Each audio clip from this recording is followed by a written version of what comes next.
Bismillahirrahmanirrahim. Assalamualaikum warahmatullahi taala wabarakatuh. Bertemu lagi di pembelajaran PPKN dengan media pembelajaran online. Pada kesempatan kali ini akan menjelaskan pembelajaran PPKN bagian kedua, yaitu Undang-Undang Dasar Negara Republik Indonesia tahun 1945. Pada bagian ini, kita akan membahas tentang konstitusi dan norma. Pembahasan mengenai dua aspek tersebut tentu sangat penting bagi kita semua sebagai warga negara Indonesia, terlebih generasi muda. Untuk apa? Agar kita memiliki pemahaman dan tindakan yang baik dalam kehidupan bermasyarakat, berbangsa, dan bernegara.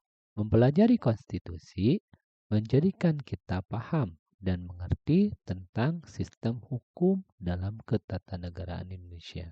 Begitu pula pembelajaran norma menjadikan kita paham dan mengerti berbagai kaidah yang tumbuh dan berkembang di masyarakat. Tapi perlu diingat, belajar konstitusi dan norma tentu bukan sekedar mempelajari pada level pengetahuan semata. Lebih dari itu, harus kita lakukan dengan prinsip mengetahui, memahami, menyikapi, dan berperilaku sesuai dengan tuntunan konstitusi dan norma. Konstitusi dalam hal ini adalah Undang-Undang Dasar Negara Republik Indonesia tahun 1945 merupakan sumber hukum tertinggi di negara ini. Pembahasan mengenai konstitusi akan selalu mengait dengan Pancasila sebagai sumber dari segala sumber hukum di Indonesia. Untuk melengkapi pembahasan mengenai konstitusi, kita akan mempelajari berbagai produk, peraturan perundang-undangan, dan hubungan antar produk tersebut. Dalam pembahasan ini, kita akan mengacu pada Undang-Undang Nomor 12 Tahun 2011 yang telah diperbaharui oleh Undang-Undang Nomor 15 Tahun 2019 tentang pembentukan peraturan perundang-undangan.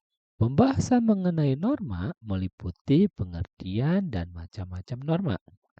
Bagaimana norma menjadi pedoman dalam pergaulan sosial hingga sanksi sosial yang diterima ketika kita melanggar norma yang telah disepakati. Tentu pembahasan ini akan disertai dengan contoh-contoh agar memudahkan dalam memahami tentang norma. Berikut adalah konsep materi yang akan kita bahas dalam bagian kedua buku ini.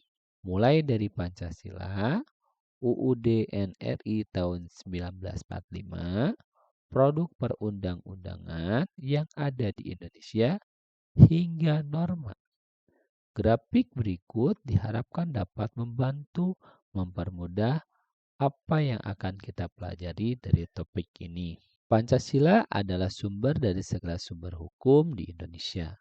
Makanya, semua produk hukum atau perundang-undangan yang ada di Indonesia, baik yang tertulis maupun tidak tertulis, yang menjadi pedoman dalam kehidupan ketatanegaraan Indonesia, maupun kaidah yang dijadikan pedoman dalam hubungan antar masyarakat, semuanya harus bersumber dari Pancasila. Pancasila merupakan falsafah hidup bangsa dan negara Indonesia. Ia sekaligus menjadi dasar dari cita-cita pendiri negara Indonesia. UUD NRI tahun 1945 merupakan hukum dasar tertulis konstitusi di Indonesia. Artinya, keberadaannya menjadi dasar hukum atau sumber hukum tertinggi di Indonesia. Keseluruhan sistem ketatanegaraan Indonesia melandaskan pada UUD NRI 1945. Ia sekaligus dijadikan asas dalam kehidupan ketatanegaraan Indonesia yang mengatur kekuasaan pemerintahan, hak dan kewajiban pemerintah, serta hak dan kewajiban warga negara. UUD NRI tahun 1945 menjadi dasar seluruh regulasi atau aturan perundang-undangan yang diterbitkan di Indonesia, baik berlaku di tingkat nasional maupun daerah. Banyaknya jumlah regulasi menandakan banyaknya wilayah yang diatur agar saling terjaga. Oleh karena itu, antar regulasi hendaknya sinkron, tidak tumpang tindih, apalagi saling menafikan. Ciri-ciri berbangsa dan bernegara termuat dalam Pancasila. Aturan dalam bernegara sudah ditulis dalam UUD NRI tahun 1945 dan berbagai regulasi turunannya. Sedangkan dalam kehidupan bermasyarakat ada aturan kultur yang tertulis tapi lebih banyak hanya menjadi kesepakatan bersama tak tertulis yang disebut sebagai norma. Ia dirumuskan dari pengalaman hidup masyarakat dan dilaksanakan dalam hubungan horizontal antar masyarakat. Antara norma dan konstitusi memang berbeda, namun keduanya sama-sama melandaskan pada Pancasila. Sebagai anggota masyarakat dan warga negara, hendaknya kita mengerti dan mengamalkannya, baik aturan perundang-undangan maupun norma. Keduanya harus senantiasa kita jadikan pedoman untuk menguatkan jalan percapaian cita-cita dalam berbangsa dan bernegara. Capaian pembelajaran pada bagian ini adalah peserta didik dapat yang pertama, mengkaji secara kritis norma dan aturan, hak dan kewajiban sebagai warga negara, serta bagaimana implementasinya. Yang kedua, mempraktikkan membuat kesepakatan bersama di sekolah terkait dengan norma peserta didik yang harus dipatuhi oleh seluruh peserta didik. Yang ketiga, mengidentifikasi adanya kesesuaian, tumpang tindih, dan pertentangan antara satu regulasi dengan regulasi lainnya. Mari kita lanjut kepada pembahasan di bagian 2 ini, bagian unit 1, di mana bagian unit 1 adalah pengenalan konstitusi dalam pengamalan kehidupan sehari-hari. Dalam unit 1 ini ada tujuan pembelajaran di mana peserta didik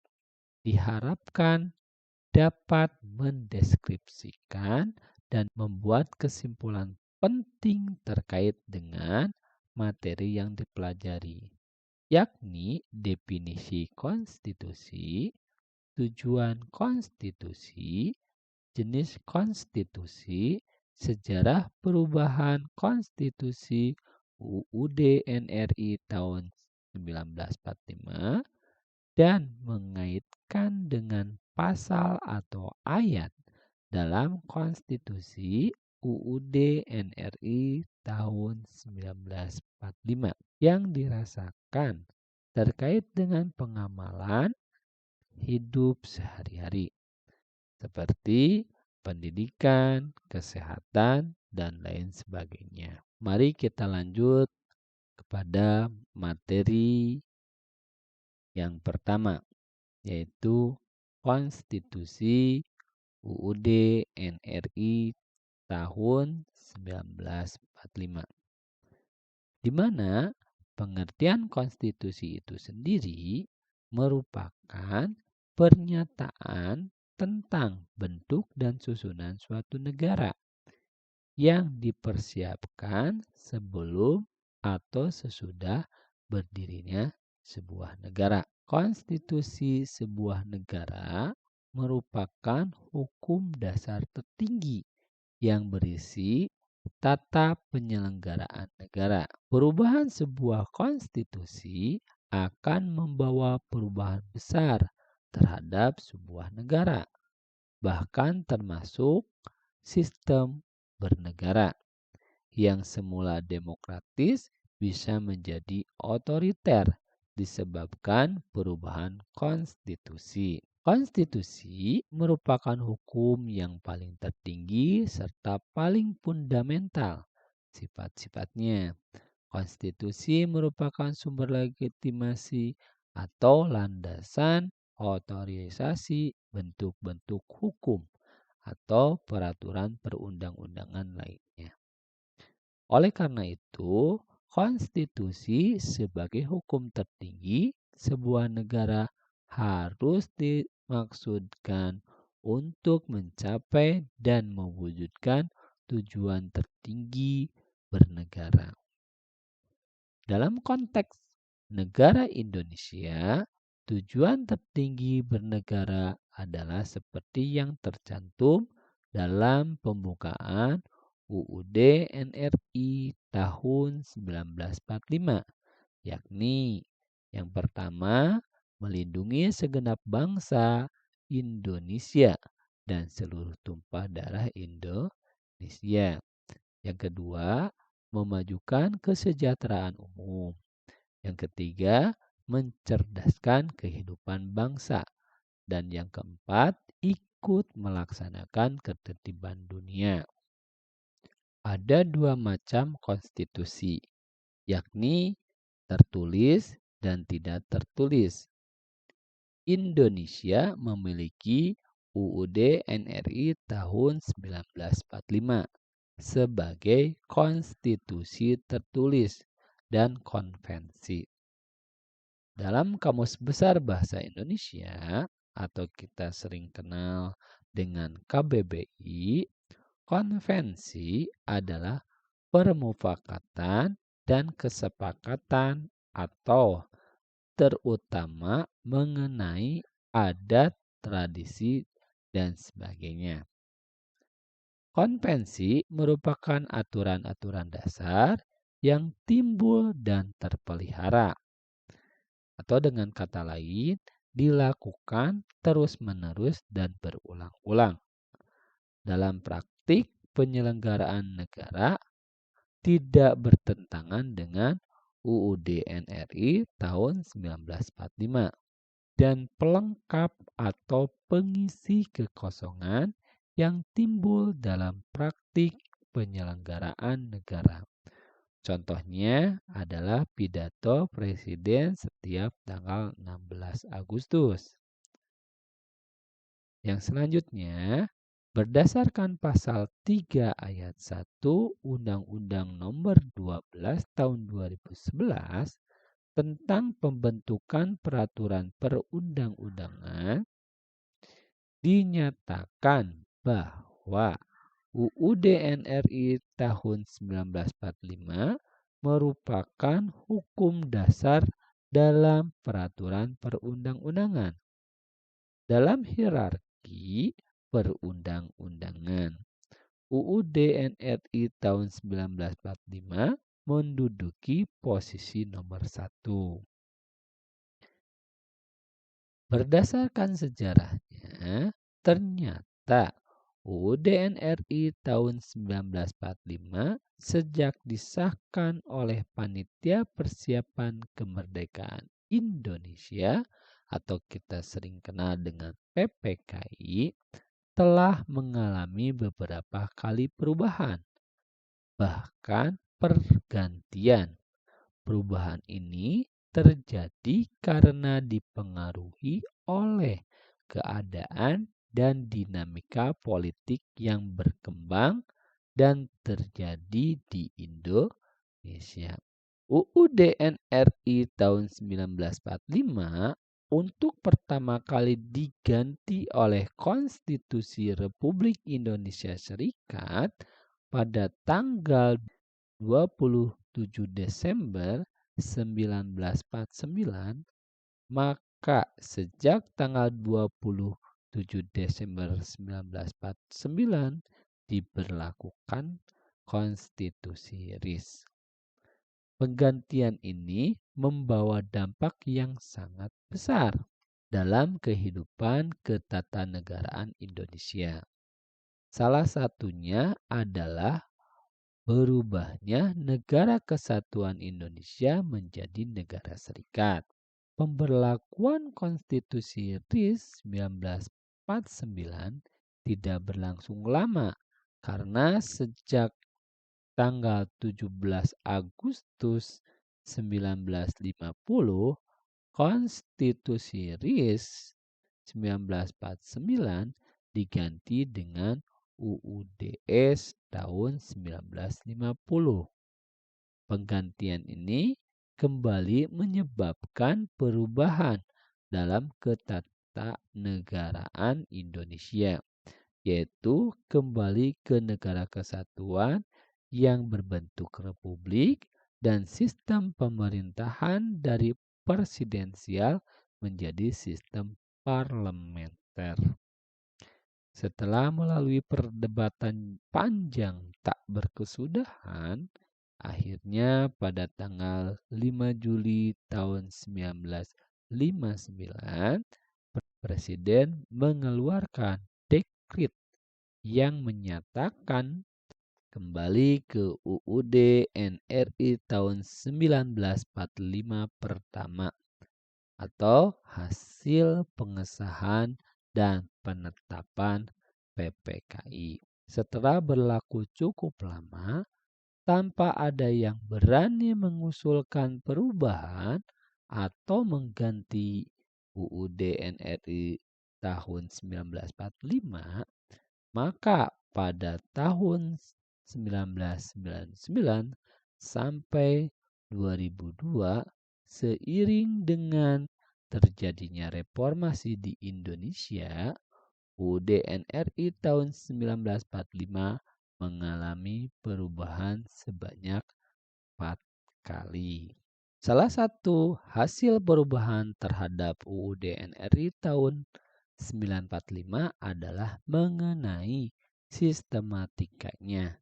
Sebelum amandemen, sistematika UUD NRI tahun 1945 terdiri atas pembukaan batang tubuh yang berjumlah 37 pasal, 16 bab, 49 ayat, 4 pasal aturan peralihan, dan 2 ayat aturan tambahan. Setelah amandemen, sistem Undang-Undang Dasar tahun 1945 menjadi pembukaan, yaitu tetap 4 alinea, batang tubuh yang berjumlah 21 bab, 73 pasal, dan 170 ayat. 3 pasal aturan peralihan dan 2 ayat aturan tambahan. Selain itu, dari segi perubahan kualitatif, amandemen UUD NRI tahun 1945 telah mengubah prinsip kedaulatan rakyat yang semula oleh MPR menjadi dilaksanakan menurut undang-undang. Hal tersebut menyebabkan posisi lembaga dalam level yang sederajat, masing-masing melaksanakan kedaulatan rakyat dalam lingkup wewenang yang dimiliki. Presiden yang semula memiliki kekuasaan besar menjadi prinsip saling mengawasi dan mengimbangi, atau kita kenal dengan check and balance. Dengan cara demikian, ciri negara yang hendak dibangun adalah negara hukum yang berdemokrasi. Dengan cara demikian, ciri negara yang hendak dibangun adalah negara hukum yang demokratis. Secara garis besar, perubahan pasca amandemen adalah sebagai berikut. Yang pertama, mempertegas prinsip negara berdasarkan atas hukum. tepatnya berdasarkan pasal 1 ayat 3 dengan menetapkan kekuasaan kehakiman sebagai kekuasaan yang merdeka, penghormatan kepada hak asasi manusia, serta kekuasaan yang dijalankan atas prinsip due process of law. Yang kedua, mengatur mekanisme pengangkatan dan pemberhentian para pejabat negara seperti hakim. Yang ketiga, sistem konstitusional berdasarkan pertimbangan kekuasaan atau kita kenal dengan check and balance, yaitu setiap kekuasaan dibatasi oleh undang-undang berdasarkan fungsi masing-masing. Yang keempat, setiap lembaga negara sejajar kedudukannya di bawah UUD NRI tahun 1945. Dan yang kelima, menata kembali lembaga-lembaga negara yang ada serta membentuk beberapa lembaga negara baru agar sesuai dengan sistem konstitusional dan prinsip negara berdasarkan hukum. Dan yang terakhir, yang keenam, penyempurnaan pada sisi kedudukan dan kewenangan masing-masing lembaga negara disesuaikan dengan perkembangan negara demokrasi modern.